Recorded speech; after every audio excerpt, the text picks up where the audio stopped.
getting a bag from the 1960s or 1970s is definitely going to have a different feel to it. I've particularly been noticing lately that the pre-loved market has been going down a little bit, particularly for Birkin and Kelly. So vintage can be really important, and you can, if you buy vintage, sometimes like I really think that you could pick up a piece that could become like a museum piece in the future or something. So hey guys, welcome to my channel. I'm Jess. Today I wanted to share with you guys some of my most favorite vintage bags in my collection. Guys, let me know if you'd like to buy vintage, because I've had mixed opinions about buying pre-loved in vintage, people getting scared they're gonna get a fake, or getting something in not as good quality or in bad condition, or something that's smelly.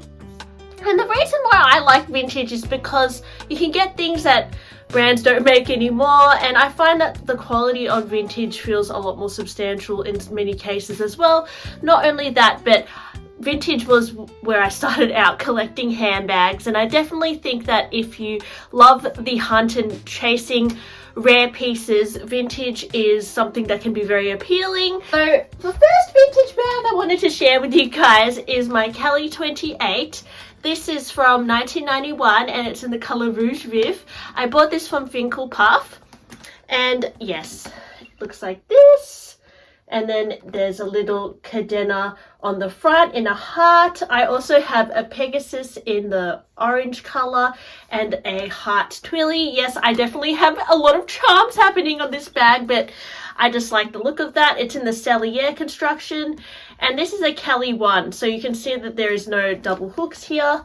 It's in really amazing condition. It's the same age as me, 1991, so it's almost 33 years old, which I think is really cool. So yeah, I don't think I would ever sell this one because it's, yeah, my birth year, which is pretty hard to find sometimes. I know a lot of you guys who collect bags like to find your birth year Chanel bag or Louis Vuitton bag, but yes, I found my birth year Kelly, which is pretty special. And Rouge Vif is a color that I don't see as much in like modern day Hermes, but it's a very like 90s color, I've noticed. And it's like a classic Hermes color. The next vintage bag is my other Kelly Cellier 28. This is from the year 2000, and this is in the Shimoni leather. So this leather is a leather that you can't get anymore at Hermes, which is why I really like it as well. So here it's in like a natural color, as you can see, and it has the contrast white stitch. I picked this up from the Persa Fair, so I think the previous owner actually got this from Japan. They purchased it from Ginza Zayoma. I'm not saying that right, but I actually visited that boutique when I went to Japan as well, and I still need to edit that vlog because they had so much amazing inventory as well. But yeah, it's just a gorgeous color, and it's definitely a very rigid leather, and you're not supposed to get this leather wet, but it does have a bit more of a matte effect comparing to like traditional box calf, which I know a lot of people love box calf, but yeah, this is more of a matte. It's also a form of box calf, but it's more matte, and yeah, it just has a different feel to it. This one has the hooks on it, so it's quite special. And yeah, just because it's vintage doesn't necessarily mean it's cheaper. Like, I probably paid just under retail for this, to be honest. I don't know how much a Kelly, a Kelly 28 in box would be a fortune from the boutique actually, so it would have been under retail, but it wasn't like a bargain. It wasn't under 10,000 Australian dollars, which you can sometimes find vintage Kellys for that much. I've particularly been noticing lately that the pre-loved market has been going down a little bit, particularly for Birkin and Kelly, so you might be able to find a vintage Kelly for under 10k. Let me know if you have, guys, because I love hearing about your bargains that you snatch. For Birkin and Kelly, I've never really found a bargain apart from my So Kelly, which that one's not vintage, but it was just a really good deal. The next vintage bag that I wanted to share is my Plume bag, and this one is from 2003. So I picked this up for a really good deal, like $1,998. I know, random number, but yes, just under 2,000 Australian dollars. And this is in the blue jean color, another kind of old school color that Hermes have reissued this season. They have a new blue jean color, and yeah, the Plume 32, it's definitely not the most popular bag, but they are introducing it again in 2024. So I would recommend like looking for a vintage one, because you can find vintage Plume bags in box calf, Or, you know, this one, for example, is in Togo leather, and it has a really nice grain to it. It's a lot more affordable than buying a Hermes bag, you know, from the store. And yeah, it just adds a little bit, I don't know, something about vintage. It has a little bit of a charm to it. The good thing about Blue Jean is it has a contrast stitch to it.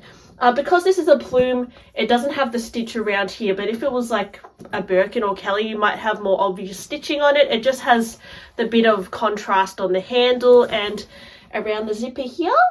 And it even has some feet. So yeah, I might wear this today. I don't know. It's a very easy grab and go bag, this one. Pelunia bag. I don't wear this very often, but I'm happy I got it. It's a bag from the 1960s. So it's pretty cool, and I got it restored at the Hermes Bag Spa, so they touched up some of the areas that were quite dirty, like around here it had a lot of dirt, and here, and then, yeah, it just had a bit of a mustiness to it, which they cleaned up. The inside here is super soft. I am going to try and, like, fix the odor a little bit, because it still has a slight musty smell, which is why I, like, separate it from all my other bags. It's kind of, like, lonely over there. But yeah, I might try and like fix the odor a little bit more. It's not the worst, like it's definitely improved quite a lot because I just keep stuffing paper in it and like changing out the paper. But yeah, when I first got it, it was like quite dirty. So yeah, this one, I would say, like, you know, getting a bag from the 1960s or 1970s is definitely going to have a different feel to it. And it's pretty hard to find bags that are over 30 years old, sometimes in the best condition. So yeah, I mean, it's really cool if you find a bag from these eras that is in amazing condition. It can actually be quite rare, particularly if you found like a Chanel bag from the 1950s. Like that's like one of the first original Chanel bags. So something like that is actually almost priceless. And you know, Kellys from the 1950s I think are amazing as well, because that's when it became like a big thing, when Grace Kelly was seen wearing the Kelly bag. So vintage can be really important, and you can, if you buy vintage, sometimes like I really think that you could pick up a piece that could become like a museum piece in the future or something. So there's something really appealing about vintage in that sense as well. But this Pelunia bag, I don't know if it would ever be like a museum piece, that's for sure, but you never know, right? It's a pretty cool style. And the mechanism is also really interesting, the way it opens like that. And it's just incredible that the leather in here is so supple, guys. Like, it's actually pretty inspiring to see how, like, bags used to be made as well. The handle was quite cracked, which is why I covered it in a twilly. I couldn't be bothered to pay to replace the handle, because that would probably be over $1,000 to replace that. And I don't know, because it has that musty odor. I'm like, I don't know if I want to invest too much into this, but it's a cute little like bag. Yeah, just to shake up in my collection. Yeah, guys, so I think that's all my bags that are over 20 years old. I do have bags that are like 15 years old, 10 years old that I picked up pre-loved, but yeah, I think they're the most cool ones that I have that are a little bit older, not that old, but you know, vintage. So yeah, let me know, guys, do you have any vintage bags that you absolutely love, or you not into vintage? And yes, I'll talk to you guys on my next one. Bye!